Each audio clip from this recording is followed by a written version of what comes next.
सबसे fast update के लिए सब्सक्राइब करें फर्स्ट इंडिया यूट्यूब और हाँ, बेल आइकन दबाना ना भूलें। और अब बात खुशियों के पर्व ईद की।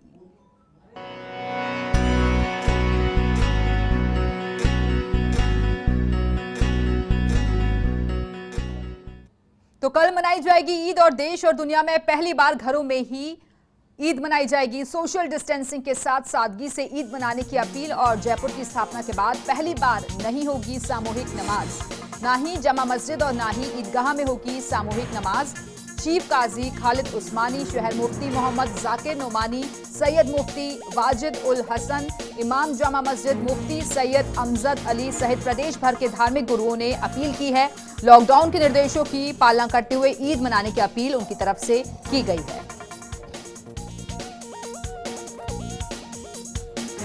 तो इस वक्त की बड़ी खबर, कल ईद मनाई जाएगी। देश और दुनिया में पहली बार घरों में ही ईद की नमाज अदा की जाएगी। हालांकि धर्म गुरुओं की तरफ से बार बार यह अपील की गई है कि इस बार जैसे 1 महीने तक रोजे घर में रखे, नमाज घरों में ही अदा की, ऐसे ही ईद की नमाज भी घरों में ही अदा करें। लेकिन खासतौर पर हर साल हम देखते हैं कि ईद की नमाज मस्जिदों में जाकर जमात के साथ अदा की जाती थी, लेकिन इस बार कोरोना महामारी की वजह से ऐसा मुमकिन नहीं है और इसी वजह से धर्म गुरुओं ने भी अपील की है कि घर में ही रहकर ईद का पर्व मनाएं। और इस वक्त हमारे साथ हमारे सहयोगी निजाम कंटालिया जुड़ गए हैं।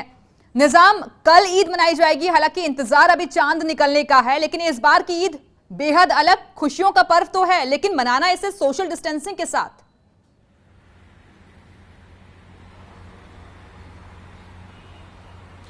देखिए, बेशक ईद जो है हमेशा खुशी के साथ ही जुड़ी जाती है। ईद का मतलब ही एक तरह से खुशी का त्यौहार होता है, लेकिन इस बार की ईद हम जैसे देख रहे हैं कि पूरे मुल्क और पूरी दुनिया में कोरोना के चलते हम पूरी तरह से एक कह सकते हैं कि हम लोगों ने बहुत सारी चीज़ें देखी हैं पिछले 2 महीने में। हम 22 मार्च से लेकर लगातार आज कहें तो हम 2 महीने से ज़्यादा का वक्त लॉकडाउन में बिता रहे हैं। लोगों ने पूरे महीने जो माह रमज़ान हैं, पूरे महीने के जो रमज़ान के रोज़े हैं वो घरों में रहकर अदा करे हैं। पहली बार ऐसा है कि जब माह रमज़ान के दौरान भी ना लोग घरों से बाहर निकले, ना मस्जिदों में नमाज अदा हुई, ना ही जो कहें कि पूरी रात जाग कर जो तिलावत करने का जो एक तरह से कहते हैं दुआएं करने का, जो बारगाह में रहकर रात भर जो दुआएं होती थी, जो तिलावत होती थी, वो इस बार कहीं नहीं दिखा। तो ये एक अलग ही जो कह सकते हैं कि सदियों बाद एक ऐसी चीज का जो सामना किया पूरी दुनिया ने, कि देखा कि वो कैसे खुद को जो है मजमून रख सकते हैं, कैसे खुद को सादगी के साथ रख सकते हैं, और ये सब कुछ किया भी। लेकिन आज कह सकते हैं पूरे माह रमजान की इस पूरे 30 दिन के रोजे के बाद आज जो है ये चांद दिखाई देगा, और चांद दिखने के साथ ही कल जो ईद होगी। आज जैसे कि नॉर्मली ये है कि आज जो अन्य देश हैं, जैसे सऊदी अरबिया में भी आज ईद मनाई गई है, लद्दाख जो है कारगिल है, वहाँ चूँकि पहले चांद दिखा तो वहाँ ईद मनाई गई है। लेकिन आज जो है पूरे मुल्क में, मेरे सहयोगी विनोद जो हैं वो आपको दिखाएंगे, आज जो जयपुर का जो आसमान है वो पूरी तरह से साफ है। हम अपने दर्शकों को दीदार कराएंगे, और साथ ही देखिए कि कल की ईद को लेकर पूरी तरह से जितने भी मुस्लिम धर्मगुरु हैं, मुस्लिम जनप्रतिनिधि हैं, या जो समाज के मोतबर लोग हैं, उन लोगों ने गुजारिश की है आम लोगों से कि जिस तरीके से पूरे माह रमजान में उन्होंने सादगी का परिचय दिया, लोग अपने सोशल डिस्टेंसिंग के जरिए घरों में मौजूद रहे, लॉकडाउन के निर्देशों की पालना की, वैसे ही कल जब ईद की नमाज अदा की जाएगी, उन्हें उसके लिए भी घरों में रहकर घरों में नमाज अदा करने की बात कही है। पहली बार हमने देखा कि 160 साल बाद ही सही जामा मस्जिद में पहली बार 5 लोगों ने नमाज अदा की, जहां कभी 5 से 7 लाख लोग जो है नमाज अदा करते थे। कल को लेकर कल जो ईद है, अब तक ये रहता था कि ईदगाह में लाखों की तादाद में लोग एक साथ नमाज अदा करते थे, लेकिन अब वहां भी नमाज नहीं होगी। बिल्कुल, तो सादगी के साथ इस बार ये पर्व मनाया जाएगा। निजाम, आप बने रहिए, हमारे साथ लौटेंगे आपके पास। तो चलिए जोधपुर आपको लिए चलते हैं, वहां से हमारे साथ हमारे सहयोगी शिव प्रकाश भी इस वक्त जुड़ गए हैं। शिव प्रकाश, इस वक्त नजरें आसमान पर ही सभी की टिकी हुई हैं कि चांद का दीदार हो, चांद रात हो, लेकिन इस बार जो व्यवस्था है, जो नजारा है, बिल्कुल बदला बदला सा होगा, क्योंकि सादगी के साथ ये पर्व मनने जा रहा है।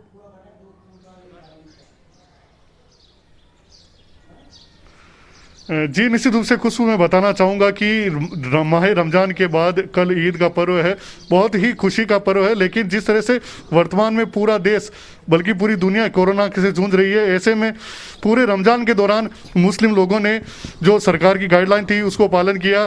4 जुम्मे आए, उनकी नमाज भी उन्होंने घर पे अदा की। और अब कल जब ईद है तो जिस तरह से गाइडलाइन जारी हुई है उसी के अनुरूप वो है घर में नमाज अदा करेंगे। हमारे साथ IPS अधिकारी अरशद अली जी हैं, जिनको विशेष रूप से यहाँ भेजा गया था क्योंकि कोरोना का संक्रमण काफ़ी फैल रहा था लॉ एंड ऑर्डर के हिसाब से।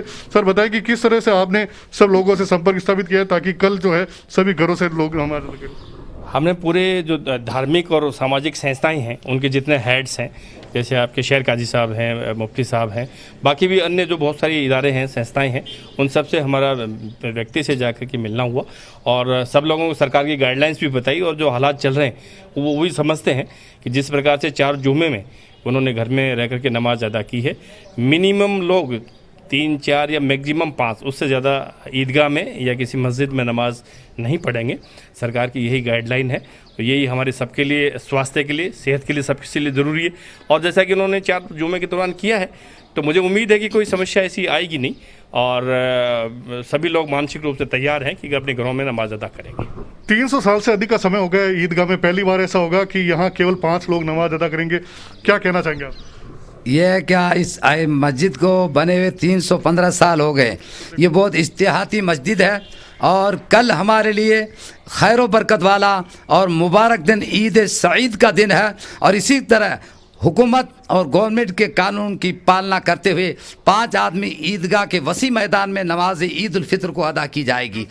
हाँ, दुआ मांगेंगे मालिक मौला से कोरोना वायरस की बीमारी जो इसका कहर फैला हुआ है, पूरी दुनिया में फैला हुआ है, और कोरोना वायरस की बीमारी को दूर करने के लिए, लाइलाज बीमारी को दूर करने के लिए मालिक मौला के दरबार में इस मुबारक दिन में दुआ की जाएगी कि मालिक मौला इस बीमारी से सबकी हिफाजत फरमाए और बीमारों को जल्द से जल्द ठीक कर दे, हमारे वतन से और पूरी दुनिया से इस बीमारी को मिटा दे। अस्सलाम वालेकुम। देखिए, जो यहाँ के शहर काजी है उन्होंने भी अपील की है कि जो भी लोग हैं वो अपने घरों में नमाज अदा करें, जो सरकार की गाइडलाइन है उसको पालन करें। सभी दुआ मांगे कि कोरोना जल्द से जल्द जो है। बिल्कुल, तो इस बार जो अपील की गई थी उसका असर भी नजर आया और इसी वजह से पूरे रमजान के महीने में लोगों ने घरों पर रहकर ही नमाज अदा की। चलिए अजमेर आपको लिए चलते हैं, हमारे साथ हमारे सहयोगी कौशल जैन इस वक्त जुड़ चुके हैं। कौशल, ख्वाजा की नगरी में भी इस बार बदला बदला सा नजारा दिखेगा और पूरे रमजान में भी हमने देखा, लेकिन जयपुर की स्थापना के बाद पहली बार ऐसा होगा जब सामूहिक नमाज अदा नहीं की जाएगी ईद के मौके पर भी।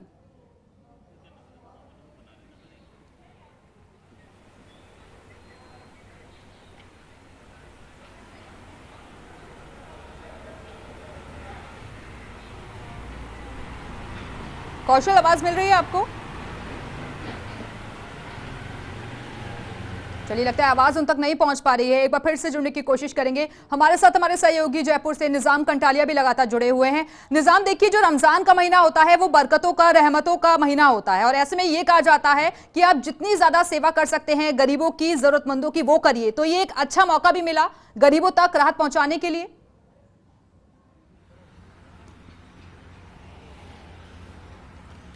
बिल्कुल, देखिए कि एक मुस्लिम है जो पूरी तरह से रोजे का, रमजान का पालन करता है, वो बेशक पूरे महीने के रोजे रखता है, ना केवल सुबह सहरी का वक्त। जब कहते हैं कि सूरज की जो पहली किरण होती है जो पहली किरण होती है वो काली किरण होती है, जिसका मतलब कह सकते हैं कि 4 बजे के आसपास का जो वक्त, अगर वक्त के साथ साथ चेंज होता जाता है, और शाम को जब सूरज अस्त होता है तो उसकी जो आखिरी किरण भी जब अस्त हो जाती है तब तक वो अपना इफ्तार करके रोजा पूरा करता है।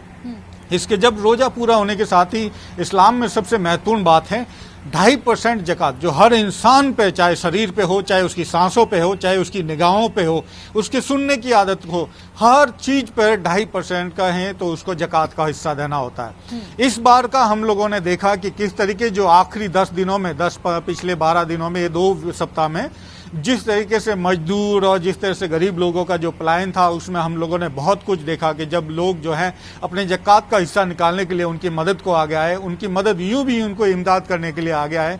हमने कई चीज़ें सड़कों पे देखी हैं, लोगों के मोहल्लों में देखा है। तो बेशक इस बार जो है हमें एक दूसरी चीज़ भी देखने को मिली, जब लोगों चला के आ गया है, लोगों ने मदद की है एक दूसरे की, और दूसरा जो फितरा होता है, क्योंकि ईद से पहले पहले हर इंसान जो है अपना उसका फितरा जरूरी होता है, जिसके लिए बिल्कुल फितरा जरूरी होता है, ज़कात निकालना भी जरूरी होता है। निजाम आप बने रहिए, लौटेंगे आपके पास। चलिए अजमेर एक बार फिर से आपको लिए चलते हैं। कौशल हमारे साथ, हमारे सहयोगी जुड़े हुए हैं। कौशल, अगर आपको आवाज मिल पा रही हो तो इस बार त्योहार को मनाने का तरीका भले ही बदल गया हो, लेकिन खुशियां वही बरकरार है। घरों पर पकवान भी बन रहे हैं, मीठी सेवइयों की तैयारी।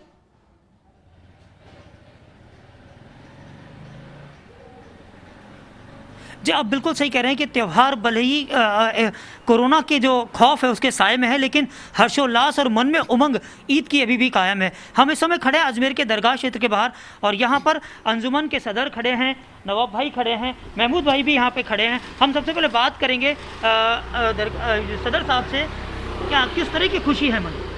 सबसे पहले हम अंजुमन सैयद ज़ादगान खुद्दाम ख्वाजा की जानिब से, ख्वाजा गरीब नवाज़ की बारगाह से जितने भी नाजरीन आपके देखने वाले हैं, सबको हम ईद की मुबारकबाद पेश करते हैं। और ये ईद, चूँकि ये एक ऐसे लॉकडाउन के टाइम पर ये ईद का मौका आया है, लिहाजा हम बारगाह गरीब नवाज से जितने भी मुसलमानान हिंद हैं, जितने भी लोग हैं, सबसे ये अपील करते हैं कि आप, चूँकि लॉकडाउन के चलते एक जगह जमा होना मुनासिब नहीं है और नामुमकिन है, लिहाजा आप जितनी भी ईद की रसूमात है अपने घरों में ही अदा करें। निश्चित रूप से घरों में ही अदा करने की बात की गई। हम बात करेंगे नवाब भाई से कि किस तरह की खुशी और क्या कुछ किया जा रहा है। ईद की जो खुशियां हैं वो बरकरार हैं। लॉकडाउन की वजह से कुछ स्थिति विकट हुई भी है, लेकिन जो नमाज की और जो सिवैयों की खुशियां हैं वो घरों पर ही लोग अपनी मनाएंगे और अपने पड़ोसियों के साथ, अपने हमसायों के साथ इसको मनाया जाएगा। इस समय मौजूद है महमूद भाई, इनसे भी पूछेंगे किस तरह की खुशियां हैं और किस तरह का एक मन में कोई बात भी है। देखो भाई, सबसे पहली बात तो मैं आप ये कहूँगा कि हमारी लाइफ में पहली बार ये कोरोना के महामारी के लॉकडाउन के बीच में ईद आई है, और ईद इस लॉकडाउन और ख़ास तौर पर विशेष रूप से हमारे दरगाह क्षेत्र में कर्फ्यू एरिया है, सारी दुकानें बंद हैं। कोई भी ईद की खुशी के लिए अपने पास सामान परचेज़ करना चाहे तो बड़ा मुश्किल काम है। इसी संदर्भ में हमने लोग घर के अंदर बैठ कर अच्छी खुशियाँ मनाएं, तो हमने करीब 2000 परिवारों को सेवइयाँ वितरित की हैं कि अपने ही घर में सेवइयाँ बनाएं, अपने ही घर में नमाज़ पढ़ें और अपने ही घर के अंदर खुशी की से और टेलीफोन के ज़रिए, मोबाइल के ज़रिए अपने दोस्तों को, अहबाबों को ईद की मुबारकबाद दें। और मैं आपकी जानकारी लिए एक बात बता दूं, जब से ये लॉकडाउन शुरू हुआ है, जन्नत वेलफेयर ट्रस्ट और कांग्रेस पार्टी की तरफ से सद्भावना, निश्चित रूप से कहीं ना कहीं ये बात सामने आई है कि ईद की खुशियां मनाने के लिए सभी लोग अपने घर में रहें, सरकार की जो गाइडलाइन है उसका पालन करें। ईद का पर्व मनाने के लिए खुशियां हर तरफ देखी जा रही हैं। कौशल, आप बने रहिएगा, लौटेंगे आपके पास। और चलिए जोधपुर एक बार फिर से आपको लिए चलते हैं। शिव प्रकाश लगातार हमारे साथ जुड़े हुए हैं। शिव प्रकाश, इस बार हमने देखा कि लॉकडाउन 4 में कई चीजों की छूट भी मिली है। ये लोगों के लिए कह सकते हैं अच्छी बात भी है कि कम से कम मीठी चीजों की तो खरीदारी कर सकते हैं, क्योंकि मिठाइयों की जो दुकानें हैं वो खुल चुकी हैं। हालांकि धर्मगुरुओं की तरफ से यह अपील की गई है कि आप खरीदारी इस बार ना करके आम लोगों की, जरूरतमंदों की मदद करें।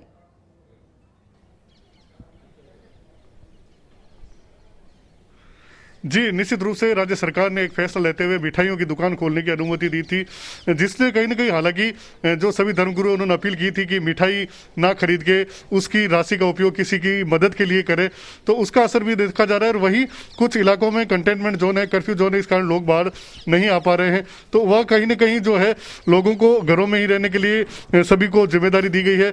और भी हमारे साथ जो मौजूद लोग हैं, हम उनसे बात करेंगे। पहले सर, ये लोग क्योंकि सवैयाँ नहीं खरीद सकते, कोई आवश्यक सामान हो भी, तो किस तरह से आप मैनेज करेंगे, क्योंकि कल का दिन काफ़ी बड़ा है?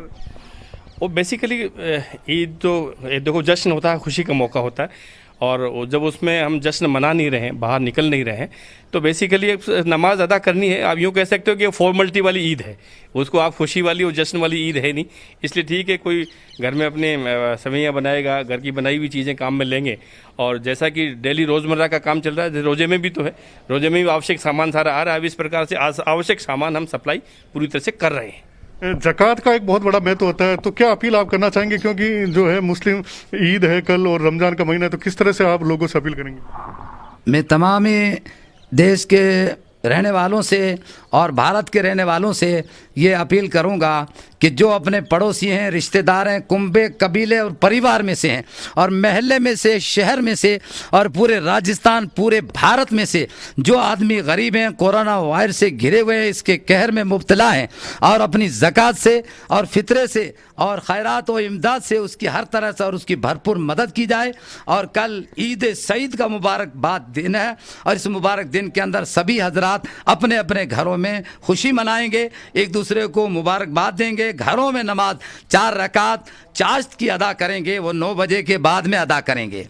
9 बजे के बाद में अपने ही घरों में चाश्त की नमाज 4 रकात नफिल अदा करेंगे और मालिक मौला से दुआ करेंगे इस मुल्क बीमारी, कोरोना वायरस की बीमारी को हमारे वतन से दूर कर दे और सबको सेहत कामिला वाजिला कर दे, और सभी के लिए, वतनवासियों के लिए दुआ की जाएगी। अस्सलाम वालेकुम। देखिए, जो जोधपुर की स्थापना के बाद पहला ऐसा मौका होगा जब ईदगाह में नमाज नहीं होगी, लेकिन सभी घर बैठ के भी यही दुआ करेंगे कि कोरोना जो है इस देश से खत्म हो, ताकि बिल्कुल, तो कोरोना एक बार को फिर हराना है और स्वस्थ रहना है, यही लगातार लोग कह भी रहे हैं।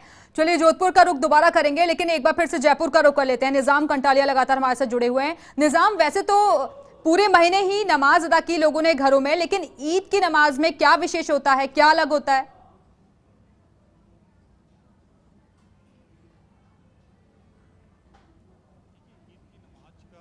सबसे बड़ा फर्ज ये है कि वो ईद की नमाज वो सब सुन्नत है और सभी को अदा करनी जरूरी है। जिसने अपने रोजे रखे, जिस तरीके से आप कह सकते हैं कि किसी भी चीज़ को जब पूरा हो जाता है तो उसका एक जैसे हम कहें कि वसीयत पूरी हो गई, लेकिन वसीयत के आखिर में हस्ताक्षर होने भी जरूरी है। तो वो ईद की जो नमाज है वो पूरे महीने माह रमजान के जो कह सकते हैं कि उसके पूरा सील लगा देना है, उस पर एक हस्ताक्षर कर देना है कि हाँ, हमारा अब पूरा माह रमजान का रोजा जो है पूरे हो गए हैं और ये कंप्लीट हो गया है। तो ईद की नमाज उस पूरे एक महीने की जो कह सकते हैं कि हमारे जो मोहम्मद पैगम्बर साहब के साथ जो जुड़ी हुई सुन्नतें हैं उनको अदा करने की एक तरावी है, उसके साथ जुड़ी हुई हर अकीदत को पूरा करने की एक नमाज है। जो नमाज है ईद की नमाज वो 2 रकात की नमाज है, जिसमें 6 जायज़ तकबीर होती है, यानी कि 6 बार जो है अलग अलग एक प्रक्रिया होती है। करीब 3 से 5 मिनट की ये नमाज होती है। इसके बाद खुतबे का मतलब होता है एक बेहतर जो आदर्श संदेश होता है, जो पैगम्बर साहब की ओर से जो संदेश दिए जाते हैं उन संदेशों को पढ़कर सुनाया जाता है।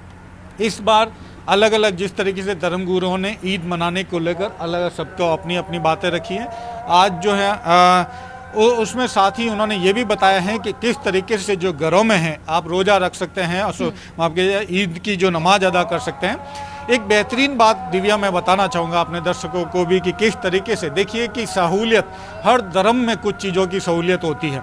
अब तक कभी छोटी छोटी चीज़ों को लेकर अक्सर विवाद हो जाते थे, लेकिन हमने देखा पूरे माह रमजान में किस तरह से घर में नमाज अदा की गई, चाहे मस्जिदों के ताले लगे हैं, इवन कि सारे धार्मिक स्थल जो हैं बंद हैं बेशक, और उसके साथ ये भी तो हर धर्म ये कहता है कि जैसे इंसान को सबसे ज़्यादा सहूलियत हो, इंसान सही रास्ते पर चले, वो उसका संदेश देता। और ये भी इस बार का अगर देखिए कि कोरोना के दौरान ही रमजान का आना भी एक बड़ा संदेश है कि ज़्यादा से ज़्यादा लोग जो है अपने सब्र का इम्तिहान जो है सब्र बताए। लोगों ने अपना सब्र भी रखा और लोग घरों में तो रहे, लेकिन उसके बावजूद भी अल्लाह की इबादत में मशगूल नजर आए। फिलहाल बहुत बहुत शुक्रिया आप सभी सहयोगियों का हमारे साथ जुड़ने के लिए, जानकारी देने के लिए। जैसे ही चांद निकलेगा तो दोबारा आप लोगों का रुख करेंगे।